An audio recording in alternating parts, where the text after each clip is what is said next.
Episode 5 dibuka dengan Ji-young yang melampiaskan kemarahannya kepada raja dengan memukul ikan kering sampai hancur. Insiden di malam Chuansang membuatnya marah. Raja menciumnya saat mabuk. Terlihat dari mata Ji-young yang menghitam, sepertinya dia tidak bisa tidur malam itu. Dalam keadaan kesal, Ji-young masih tetap harus menyiapkan sup obat pegar karena raja minum alkohol semalaman. Saat menyajikan sup polek obat pegar, raja melihat tingkah Ji-young tidak seperti biasanya. Raja bertanya apakah terjadi sesuatu. 혹시 간밤에 무슨 일이 있었느냐?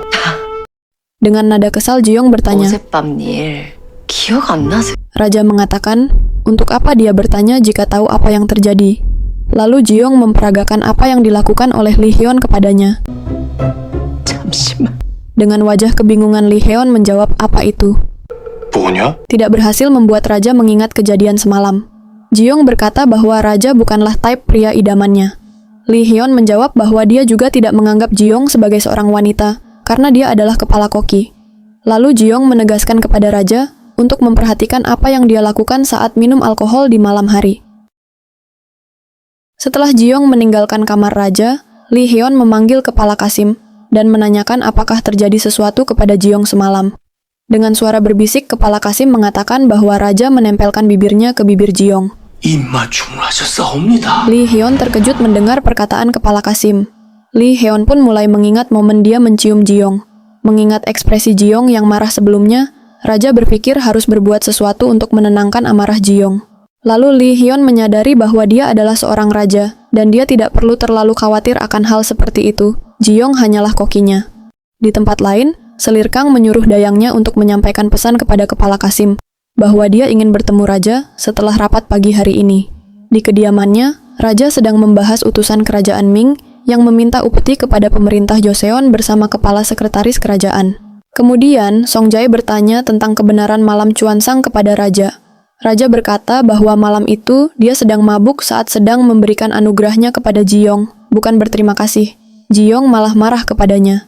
Song Jae menyarankan agar raja memberikan hadiah kepada Ji-young, karena wanita suka dirayu dengan hadiah. Melihat respon raja yang tidak menolak sarannya, Song Jae tersenyum bahagia karena rencananya berjalan mulus. Setelah keluar dari aula pemerintahan, raja menerima pesan dari Dayang bahwa selir Kang ingin bertemu dengannya. Raja mengatakan dia tidak ingin bertemu siapapun hari ini. Raja berjalan sambil memikirkan perkataan ibunya. Tiba-tiba dia sudah sampai di dapur istana. Raja bertanya kenapa dia ke sana, lalu dia teringat kebersamaannya dengan Ji-young. Selir Kang marah dan kesal saat menerima informasi bahwa raja tidak ingin bertemu dengannya. Scene berpindah ke kediaman raja. Raja sedang mengurung diri di kamar, memikirkan siapa sebenarnya yang mengincar penulis utama Yi. Penulis Yi adalah orang yang memegang draft tentang kematian ibunya. Draft itu hilang padahal dia belum melihat isi draft itu. Karena galau, raja menolak hidangan Seoksura dan memesan kepada Dayang dia tidak berminat makan apapun. Meskipun raja sudah mengatakan dia tidak mau makan apapun malam ini, Ji-young tetap menyiapkan hidangan raja sesuai jadwal. Seoksura makan malam hari pertama ditolak, Chojoban makanan makan pagi di hari kedua ditolak, Nat Geotsang makan siang hari kedua ditolak, hingga Seoksura makan malam hari kedua juga ditolak. Ji-young duduk di depan kediamannya sambil bertanya-tanya, kenapa dia bisa berada di dinasti Joseon? Padahal baru kemarin rasanya dia menang Lapuldor. Saat dia menatap bulan karena merindukan ayahnya, Ji-young malah melihat wajah Lee Hyun tersenyum padanya. Ji-young bertanya apa raja tidak merasa lapar, dan apa yang membuat raja sampai tidak mau makan. Di saat yang sama, raja juga sedang memandang langit, lalu teringat ketika Ji-young menyuapinya. Raja merasa lapar karena mengingat masakan Ji-young. Raja meminta makan malam disiapkan. Raja makan dengan lahap. Ji-young merasa bangga karena akhirnya raja makan masakannya dengan lahap. Lee Hyun mengintip Ji-young dari jendela. Dia tersenyum melihat Ji-young dari jendela. Raja berkata, jantungnya berdetak kencang ketika melihat Ji-young. Hari ini adalah pemeriksaan fisik raja. Mokju berencana menghidangkan makan siang untuk raja. Dia lalu mempercayakan tugas itu untuk Koki Maeng.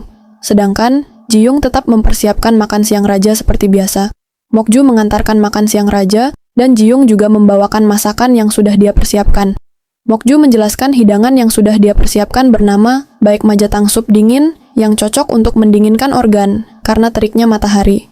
Raja menjawab bahwa dia diminta untuk menghindari makanan dingin oleh tabib istana. Mokju shock Ji-young tertawa mengejek. Sekarang raja mencoba makanan yang disiapkan Ji-young yang dia sebut schnitzel. daging tipis yang digoreng dengan tepung. Seperti biasa, masakan Jiyung membuat penikmatnya lupa daratan. Bahkan Pangeran Agung Jesan sangat menyukai masakan Jiyung. Baik majatang yang dibuat oleh Mokju tidak disentuh lagi oleh raja maupun Pangeran Jesan. Hal ini membuat Mokju emosi dan makin dendam melihat Jiyung. Song Jae terlihat memberikan bungkusan kepada raja yang isinya adalah tas Jiyung dari masa depan. Song Jae yakin bahwa tas tersebut bisa membuat Jiyung bahagia dan akan memperbaiki hubungan raja dengan Jiyung. Raja memberikan tas tersebut kepada Jiyung. Jiyung sangat bahagia sekaligus tidak percaya tasnya bisa kembali padanya. Jiyung memeluk raja karena terlalu bahagia. Raja terlihat salah tingkah karena dipeluk oleh Jiyung. Raja meminta maaf atas kejadian malam raja menciumnya. Jiyung bertanya apakah memberikan tas itu juga usaha raja untuk menyenangkannya. Raja membenarkan perkataan Jiyung. Jiyung menanyakan alasan raja melakukan hal tersebut. Raja berkata dalam hati bahwa dia melihat Jiyung sebagai wanita. Karena tidak berani mengungkapkan perasaannya, raja menjawab karena dia menyukai masakan Jiyung sambil membelakangi Jiyung. Jiyung bertanya kenapa raja membelakanginya. Raja makin grogi dan makin menjauhi Jiyung. Raja tersandung dan terjatuh bersama Jiyung. Bagaimana kelanjutannya? Tunggu episode berikutnya. Thank you for watching.